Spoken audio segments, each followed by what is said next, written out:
What you're about to watch is true reality. It is not scripted. We are not a big dollar production team.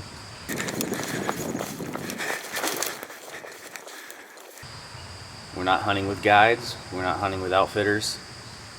We're hunting a lot of public land. Any private land that we do hunt is usually someplace that we've knocked on a door and got permission to hunt.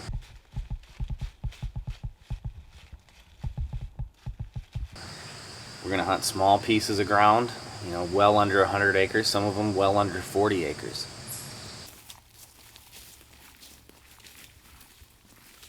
But we're still going to get after big deer, older, mature deer in places that a lot of people think they just don't exist.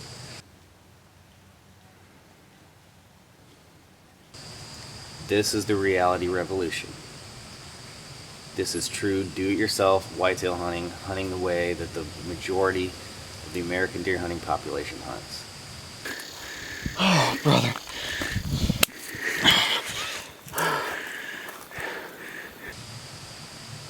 This is real.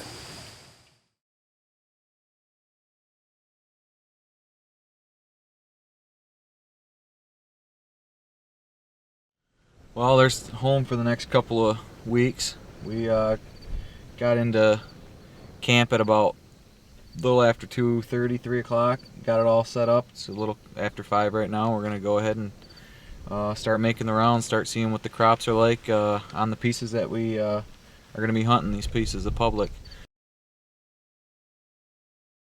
So it's all pretty much walk-in hunting. We might knock on a couple farmers' doors depending on if they got some deer on their property, if they'll give us permission to hunt. But this is where the groundwork begins. This is where you get all your planning, your preparation, all that stuff out of the way. Season doesn't open until Monday. Hopefully you can locate a couple good deer and slip in there Monday and shoot them. If not, we'll scout until, you know, we'll waste 4, 5, 6 days if we have to locate the deer. But when you do usually find them this time of year, they're usually kind of predictable to get on. So that's what the plan is. So we're gonna hit the road and hopefully locate some deer.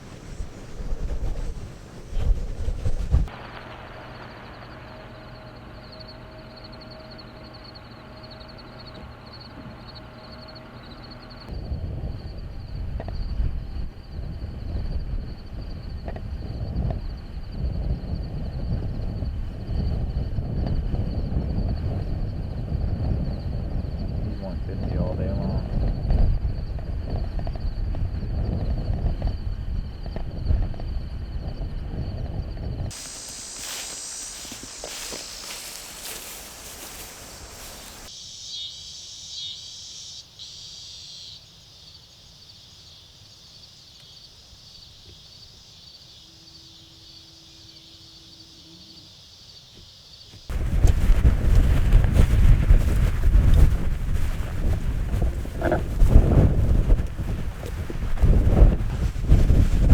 Windy. That's all I got to say about that. It's just whipping right now, so hopefully, I don't even know if you could take a shot with a gun right now. That's how windy it is.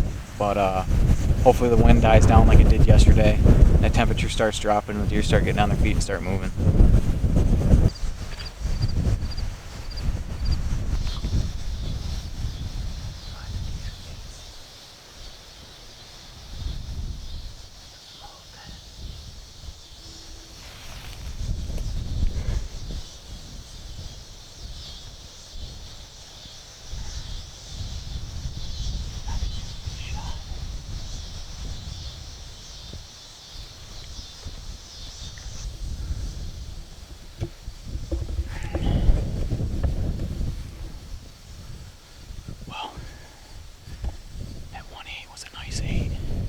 Smaller, probably a 2-year-old 10 with them. They crossed at 100 yards, but they crossed on the other side of the fence, and it's all tall weeds, and all I could see was the top of its back. No way for an ethical shot.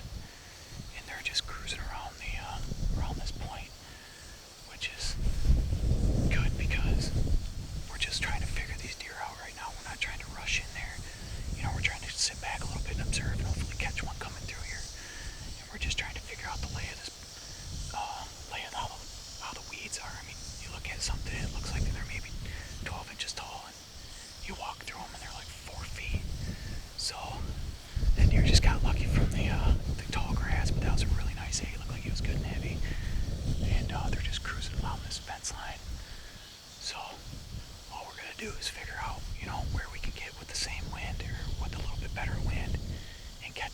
getting them on their pattern. So definitely exciting. Had the crosshairs on for a little bit, but no way for an ethical shot. So it's just better to pass, and hopefully it works out by the end of the week.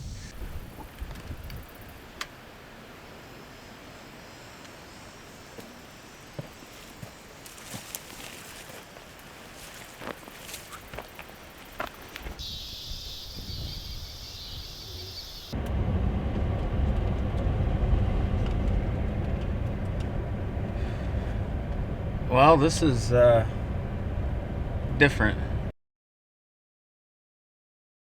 to say the least. We're not in Michigan anymore.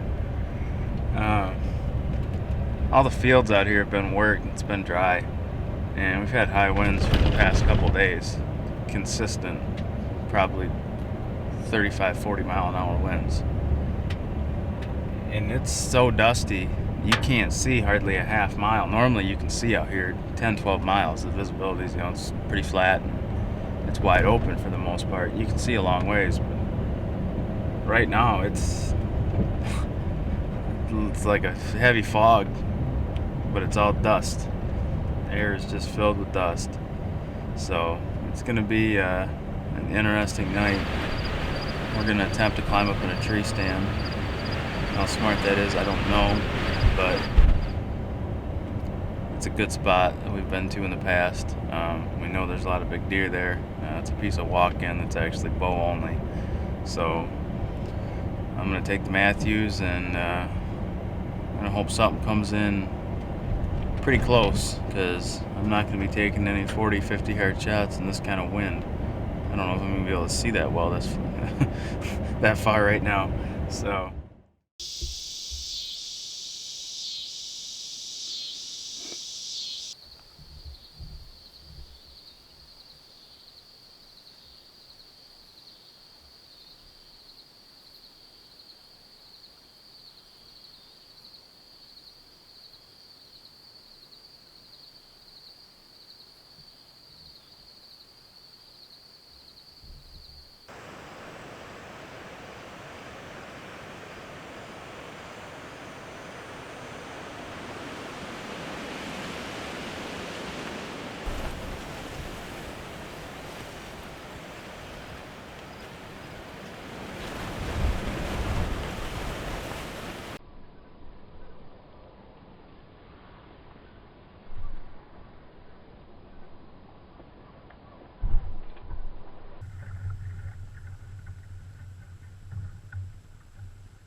back.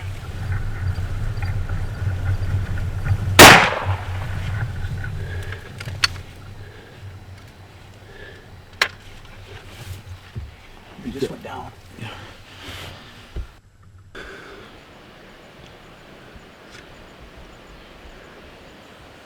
Well, this has been probably one of the hardest hunts we've had in Kansas, and we're seeing the bucks early, and the weather was really good, and the weather's just been horrible this last week and a half.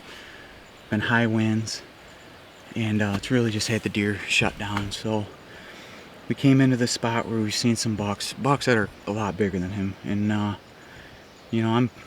coming down here from Michigan, driving 1,200 miles, spending $400 and some on a tag, spending about $600 in gas, driving around, staying in a tent with my buddy Ty, and it's just been a lot of work, and any buck that you can put your tag on, we're not just shooting any bucks, and he's a pretty nice deer. I just happened to turn around and look, and there was 3 bucks within 20 yards of us. So I got the camera around on him, got him when he was crossing through. Well, I panned out a little bit, and I grunted and stopped him at 50 yards, and we just watched him go down out there in the field. So I'm tickled. Started this season out. It's the 3rd year in a row this muzzleloader started the season for us Antler Geeks. So definitely pumped. And thank you guys for following in with us, all our fans on Facebook and stuff like that. It wouldn't be possible if it wasn't for you guys. So